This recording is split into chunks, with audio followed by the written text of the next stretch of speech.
আজম ভাই, ইরান আমেরিকার সর্বশেষ যুদ্ধ অবস্থা কি? ধন্যবাদ। আজকে আপনি জানেন যে আমেরিকা অ্যাক্সিওস নিউজে একটা সাক্ষাৎকার দিয়েছিল আপনার ডোনাল্ড ট্রাম্প। সেখানে সে বলছে আসলে সে আর যুদ্ধ করতে আগ্রহী না। সে ইরানকে অর্থনৈতিকভাবে চাপে ফেলে তাদের দাবি দেওয়া আদায় করবে, এরকম একটা কথা বলার চেষ্টা করেছে। এই প্রথম মার্কিন কোনো সিনেটর সরাসরি স্বীকার করলো কোনো সংবাদ মাধ্যমে বা গণমাধ্যমে যে আসলে এই যুদ্ধে আমেরিকার পরাজয় হয়ে গিয়েছে। আমরা এটা দ্ব্যর্থ কণ্ঠে স্বীকার করলাম, এভাবেই সে কথাটা বলছে। এই ধরনের যখন পরিস্থিতি, তখন আপনি দেখবেন আপনার কয়েকটা খবর কিন্তু আজকে ইসরায়েলি যে গণমাধ্যমে আসতেছে। আপনার ভ্যানগাভি সে সরাসরি একটা সংবাদ গণমাধ্যমে বলতেছিল যে আমরা ট্রাম্পের কথা শুনতে বাধ্য না, এবং নেতানিয়াহুর উচিত একটা প্রেসিডেন্টের যে স্বভাবসুলভ যে কথা আমাদের দেশের স্বার্থের জন্য পালন করা দরকার আমরা সেটা পালন করব, যেটা আমাদের স্বার্থের বিরুদ্ধে যাবে আমরা সে ট্রাম্পের সে কথা মানতে বাধ্য নয়, এটা জানিয়ে দেওয়া।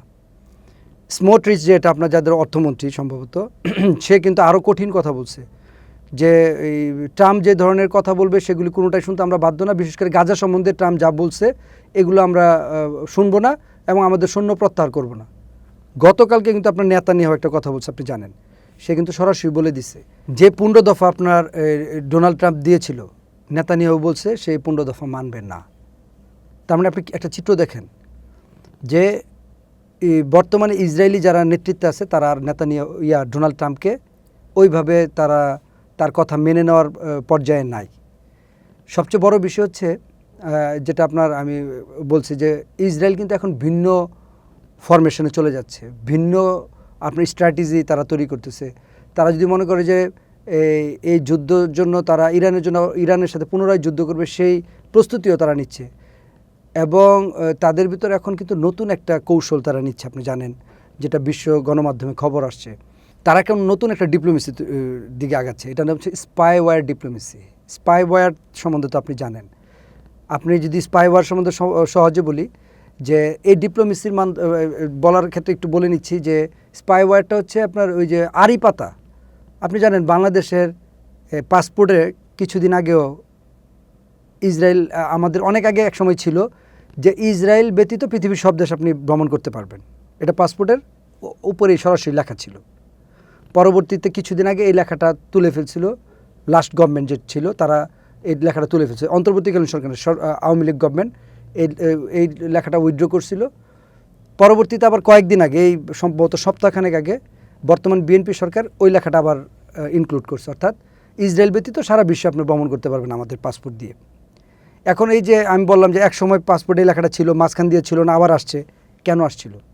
আপনি জানেন যে 2018 সালের নির্বাচনে বাংলাদেশ গভর্নমেন্টের বিরুদ্ধে স্পাইওয়্যার ব্যবহারের যে আসছে, তাদের অভিযোগ আসছে। স্পাইওয়্যারের মাধ্যমে হচ্ছে সকল রাজনীতিবিদ, সাংবাদিক বা ডেভেলপমেন্ট কর্মী তাদের গোপন কথাগুলো তারা শুনতো, যে কে কে সরকারের বিরুদ্ধে সমালোচনা করে, সরকারের বিরুদ্ধে পরামর্শ করে। এই কথাগুলো শুনে কিন্তু তারা ওইভাবে ওই লোকগুলোকে, কণ্ঠগুলোকে রোধ করে ফেলতো এবং সরকার সরাসরি একটা স্বৈরশাসন সরকার গঠন করতো। এই স্পাইওয়্যারের একটা বড় উদাহরণ আপনার ছিল আপনার লেবাননে স্পাইওয়্যার এবং পেজার বিস্ফোরণ একটা 2024 সালে সেপ্টেম্বর মাসে, আপনার মনে আছে কিনা, যে তারা তাইওয়ান থেকে পেজারের অর্ডার দিয়েছিল 5000 পিস পেজার মানে হচ্ছে ওয়্যারলেস টাইপের, আপনি অনেকটা মনে করবেন যে নিরাপত্তার সাথে, যেহেতু ইসরায়েলিরা মোসাদ সবসময় তাদের মোবাইল ট্র্যাকিং করতো, ওইটা থেকে বাঁচার জন্য তারা পেজার ইউজ করতো, অনেকটা ওয়্যারলেস স্টাইলের। ছোটো ছোটো বার্তা আসতো মেসেজের মতো টুংটাং করে, এবং সেটা আপনার এই ওয়্যারলেস সিস্টেমে, মানে কোনো নেটওয়ার্ক সিস্টেম তারা ডেভেলপ করে নাই, সেন্ট্রাল একটা নেটওয়ার্ক থেকে সবগুলা তারা খবর পেত। সেই 5000 পেজার যখন তারা তাইওয়ান থেকে অর্ডার করলো, পরবর্তী এটা সম্ভবত অ্যাপোলো গোল্ড কোম্পানি থেকে তাইওয়ানের, এবং পরবর্তীতে এই পেজারগুলো যখন হিজবুল্লাহদের হাতে পৌঁছালো, তারা যখন এগুলো ডিস্ট্রিবিউশন করে দিল, আপনার মনে আছে কিনা, একই দিনে সব পেজার বিস্ফোরণ হইলো। সম্ভবত 40 জন মারা গেছিল পেজার বিস্ফোরণে, এবং 3400 আহত হয়েছিল, অর্থাৎ সবাই মারাত্মকভাবে আহত হয়ে গেছিলো। এবং এরপর থেকে আপনার হিজবুল্লাহ টোটালি ইলেকট্রনিক ডিভাইস, তাদের কাছে যত ল্যাপটপ ছিল, কম্পিউটার ছিল, তারা ভয়ে ট্যাব, মোবাইল সব তারা মাটির নিচে লুকায় ফেললো, মানে মাটির নিচে বাধ্য হলো গর্তে লুকিয়ে ফেলতে। এবং তারা এতটা ভয় পেল যে মাটির 60 মিটার নিচে হিজবুল্লাহর হাসান নাসরুল্লাহ সে লুকাইতে ছিল, সেখানেও তারা বুঝলো যে যখন তখন একটা হামলা হবে, সে মারা যেতে পারে। তারা ওই পেজার বিস্ফোরণ এবং মোবাইল নেটওয়ার্কিং করার পর তারা কিন্তু এরপর থেকে আনুষ্ঠানিকভাবে মোবাইল ব্যবহার করা বন্ধ করে দিছে। এবং স্টিল নাও আপনি জানেন যে হিজবুল্লাহরা মোবাইল ইউজ করে না। তারা এই মোবাইল ইউজ না করে নতুনভাবে আবার তারা রিফর্ম করলো পুরো হিজবুল্লাহকে। আমরা জানি যে পেজার বিস্ফোরণের পর হিজবুল্লাহ পুরা নাই হয়ে গেছিলো, যে আর তারা কখনো ঘুরে দাঁড়াতে পারবে না। কিন্তু পরবর্তীতে তারা স্ট্র্যাটেজি নিল যে না, আমরা মোবাইল নেটওয়ার্ক বা কোনো ইলেকট্রনিক ডিভাইস ইউজ করবো না, ম্যান টু ম্যান তারা যোগাযোগ করলো, আবার পুনরায় তারা সুসংগঠিত হইল। এবং ওই মূলত তারা ইলেকট্রনিক ডিভাইস না ইউজ করার কারণে তাদেরকে এখন আর আগের মতো ট্রেস আউট করতে পারতেছে না মোসাদ। তার মানে মোসাদের ট্রেস আউট করার একটা অন্যতম হচ্ছে স্পাইওয়্যার, যেটা আপনার মোবাইল নেটওয়ার্ককে তারা কন্ট্রোলে নিয়ে নেয়, তার ভয়েস রেকর্ডগুলো নিয়ে নিচ্ছে, তার বিভিন্ন গুরুত্বপূর্ণ ডকুমেন্টস তারা নিয়ে নিতে পারে এই স্পাইওয়্যারের মাধ্যমে। এখন ইসরায়েল যখন দেখলো সারা বিশ্বে তাদের জনসমর্থন একেবারে শূন্যের কোঠায় নেমে গেছে, সারা বিশ্ব থেকে তাদের প্রতি ঘৃণা চলে আসতেছে, ইউরোপ, আমেরিকা, আফ্রিকা, এশিয়া সব দেশ তাদের ঘৃণা শুরু করছে। আমি আপনার আগের একটা অনুষ্ঠানে বলছিলাম যে এই ঘৃণাটা কেন ইসরায়েলের প্রতি। এটা খুব সহজ বিষয়। আমরা অনেক গণহত্যার কথা শুনছি, কিন্তু কখনো ছবি দেখি নাই, ভিডিও দেখি নাই। পৃথিবীর ইতিহাসে একটা মাত্র গণহত্যা, যে গণহত্যাকে মানুষ স্মার্টফোনের দেখতে পারছে, সবাই দেখতে পাইছি আমরা, টিকটক, ফেসবুক, ইউটিউব, বিভিন্ন সোশ্যাল মিডিয়ার মাধ্যমে আমরা এই গাজা গণহত্যার বিভিন্ন ডকুমেন্টারি, ছবি, ভিডিও এগুলো আমাদের সামনে চলে আসছে, যার কারণে সারা বিশ্বের মানুষ এর বিরুদ্ধে গিয়ে অবস্থান করছে। এখন ইসরায়েল যখন বুঝলো যে আমি তো সারা বিশ্ব থেকে বিচ্ছিন্ন হয়ে যাচ্ছি, আমেরিকা থেকে বিচ্ছিন্ন হয়ে যাচ্ছে, আমেরিকা নিজেও দুর্বল হয়ে যাচ্ছে, আমার ইসরায়েলের অস্তিত্ব টিকায় রাখার জন্য তারা একটা ভিন্ন পলিসি নিছে, যেটাকে আমরা নাম দিচ্ছি স্পাইওয়্যার ডিপ্লোমেসি।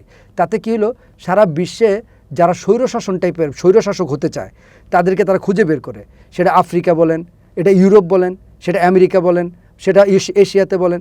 যেমন আমাদের দেশে তারা স্পাইওয়্যার বিক্রি করছিল আওয়ামী লীগ আমলে, এখন আপনার তারা বিভিন্ন দেশে স্পাইওয়্যার বিক্রি করতেছে।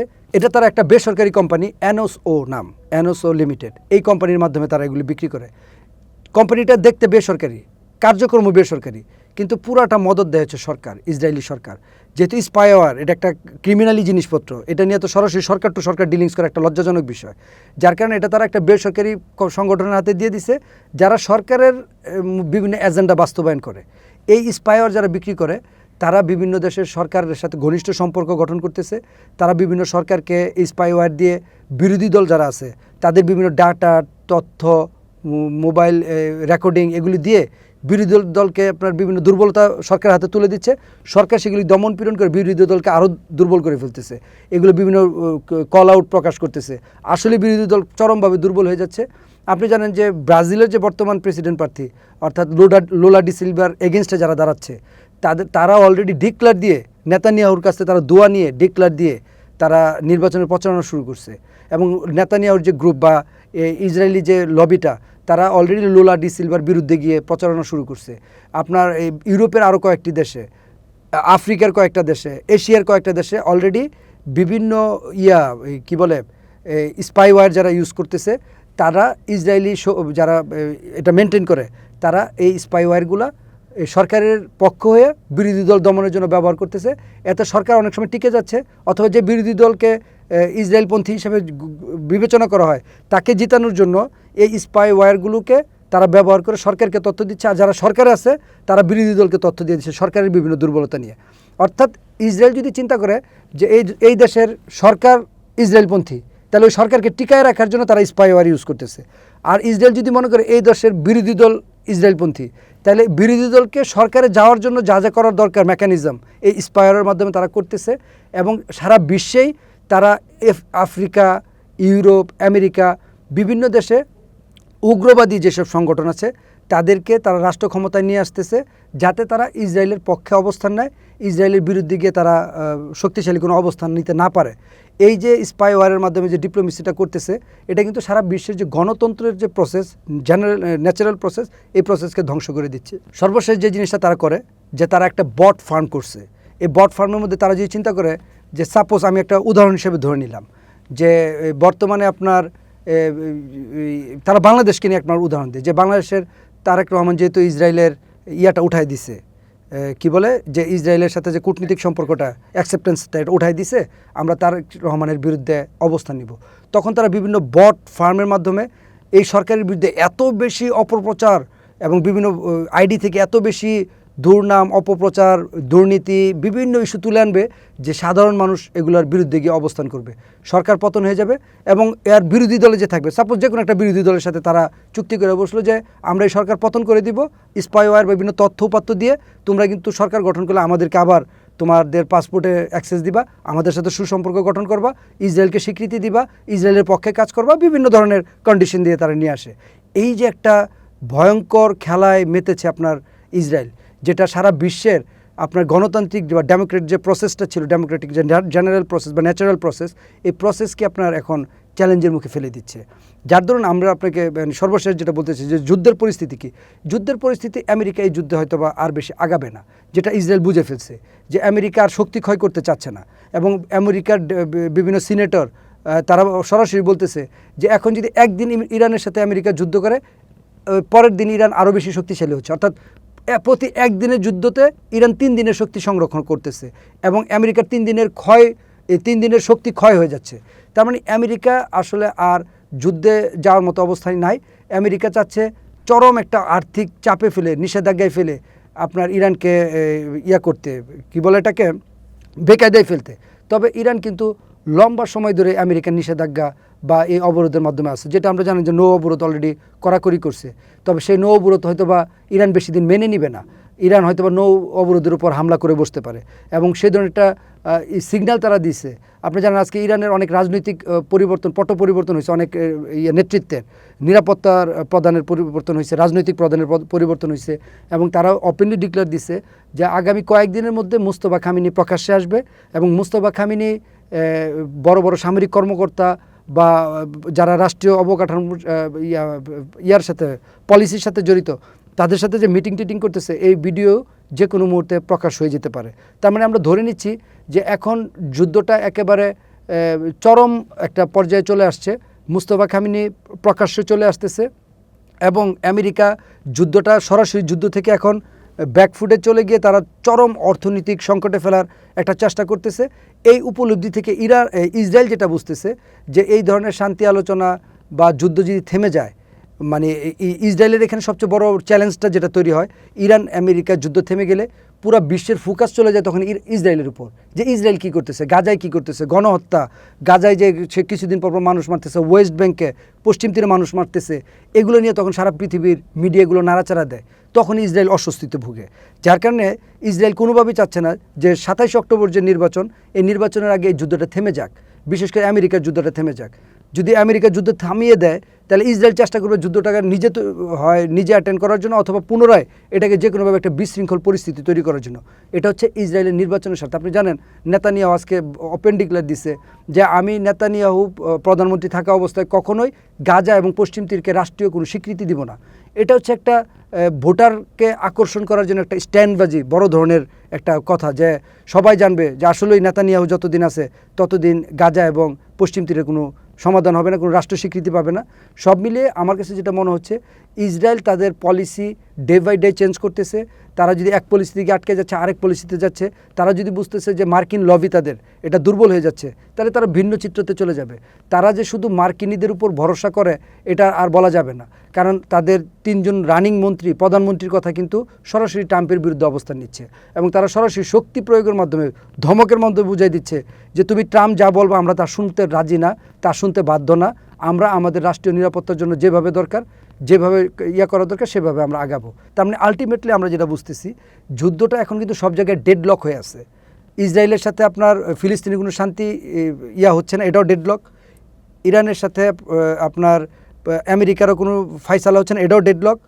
সব মিলিয়ে হুতিরা আবার সৌদি আরবে আক্রমণ করতেছে, এখানে একটা ডেডলক জড়ায় আছে। সবগুলো ডেডলক যদি কোনোভাবে উন্মুক্ত না হয়, আলোচনার মাধ্যমে যদি কোনোভাবে সমাধান না হয়, তাহলে আমরা মনে করি যে সামনে একটা বড় ক্রাইসিস তৈরি হওয়ার সম্ভাবনা রয়েছে।